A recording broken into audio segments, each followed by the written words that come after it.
भूल भुलैया की डरावनी कहानी। बात उस समय की है जब एक छोटा सा गांव एक बड़े महल के पास बसा था। उस महल को लोग भूल भुलैया कहते थे क्योंकि अंदर जाने पर लोग रास्ता भूल जाते थे। कोई भी उस महल में जाने की हिम्मत नहीं करता था क्योंकि वहां से लौट कर आने वाले लोग कहते थे कि महल में अजीब अजीब आवाजें आती हैं और रात को महल से रोशनी दिखाई देती है। गांव के लोग मानते थे कि महल में किसी आत्मा का वास है। कहते थे कि सदियों पहले वहां एक राजकुमारी रहती थी जिसकी शादी किसी दूसरे राज्य के राजकुमार से होने वाली थी। लेकिन एक दिन अचानक से राजकुमारी लापता हो गई और तब से ही उसकी आत्मा उस महल में भटक रही है। कहानी की शुरुआत एक दिन गांव में तीन दोस्त आए, विजय, राहुल और अजय। वे बहुत साहसी थे और उन्हें डर जैसी चीज में विश्वास नहीं था। गांव के लोगों से भूल भुलैया की कहानी सुनकर उनका उत्साह और भी बढ़ गया। वे तय कर चुके थे कि वे उस महल में जाएंगे और सच्चाई का पता लगाएंगे। गांव वालों ने उन्हें बहुत समझाया पर उन्होंने किसी की नहीं सुनी और रात के अंधेरे में महल की ओर चल पड़े। जैसे ही वे महल के अंदर गए, ठंडी हवाओं ने उनका स्वागत किया। हर कदम पर अजीब सी फुसफुसाहट सुनाई दे रही थी और ऐसा लग रहा था जैसे कोई उनके पीछे चल रहा है। वे गलियों में घूमते रहे पर महल का अंत नहीं मिला। अजय ने डरते हुए कहा, हमें यहां से वापस चलना चाहिए। पर विजय ने उसे शांत कराया और कहा कि डरने की जरूरत नहीं है। जैसे जैसे वे आगे बढ़ते गए, एक कमरा दिखाई दिया। कमरे के अंदर एक पुराना आईना था जिसमें अजीब सी परछाइयां नजर आ रही थीं। अचानक आईने में एक खूबसूरत औरत दिखाई दी पर उसका चेहरा बुरी तरह से जला हुआ था। वह हंस रही थी और उसकी हंसी सुनकर उनके रोंगटे खड़े हो गए। विजय ने चिल्लाते हुए कहा, यह यहां से निकलने का रास्ता है, और वे दौड़ने लगे। महल के गलियारों में दौड़ते दौड़ते वे एक बड़े दरवाजे के पास पहुंचे जहां एक पुरानी तस्वीर लटकी थी। तस्वीर में वही औरत थी जो आईने में दिखाई दी थी। तभी उनके सामने वह औरत एक सजीव आत्मा बनकर आ गई और जोर जोर से हंसने लगी। उसने कहा, तुम लोग इस महल से कभी बाहर नहीं जा पाओगे। मेरी तरह तुम भी यहां भटकते रहोगे। विजय और उसके दोस्तों ने बचने की बहुत कोशिश की पर सारे दरवाजे अपने आप बंद हो गए। उस रात के बाद गांव वालों ने उनकी कोई खबर नहीं सुनी। कहते हैं कि महल में उनकी चीखें आज भी सुनाई देती हैं और जो कोई भी महल के अंदर जाता है वो कभी लौट कर नहीं आता।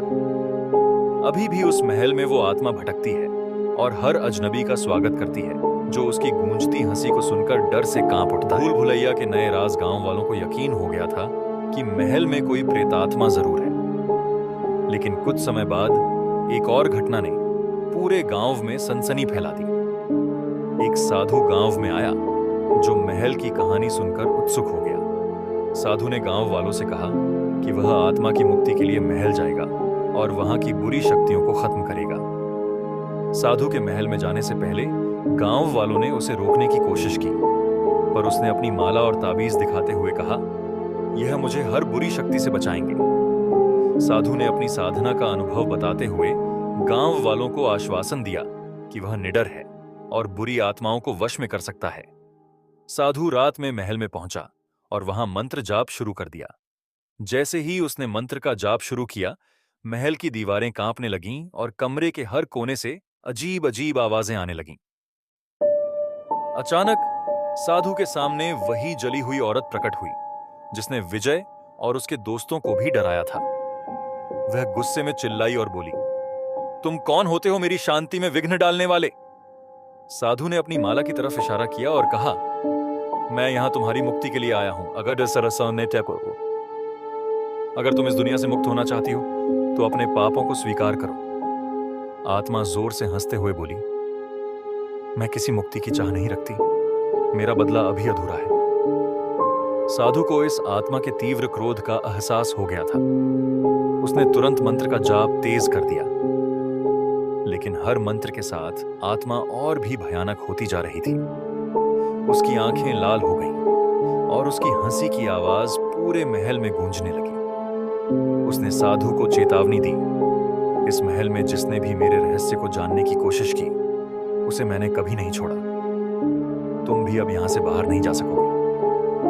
साधु की असफलता अचानक एक जोरदार धमाका हुआ और वह आत्मा अजीब सा धुआं बनकर साधु की ओर बढ़ने लगी। साधु ने उसे रोकने के लिए अपनी माला फेंकी, पर माला के पास पहुंचते ही वह जलकर राख हो गई। साधु ने हड़बड़ाकर एक ताबीज निकाला, पर आत्मा ने उस ताबीज को भी अपने जोर से खींच लिया और उसे जला दिया। कुछ ही पलों में साधु की चीखें पूरे महल में गूंजने लगीं और फिर सब कुछ शांत हो गया। सुबह होते ही गांव वाले साधु का इंतजार करने लगे, पर महल से उसकी कोई खबर नहीं आई। लोगों ने देखा कि महल की खिड़कियों से धुआं निकल रहा था और तभी उन्हें महल के अंदर से एक भयानक चीख सुनाई दी। गांव वालों को समझ में आ गया था कि साधु भी महल का शिकार हो चुका है। महल का रहस्य अनसुलझा इस घटना के बाद से गांव वालों ने महल के पास जाना बिल्कुल छोड़ दिया।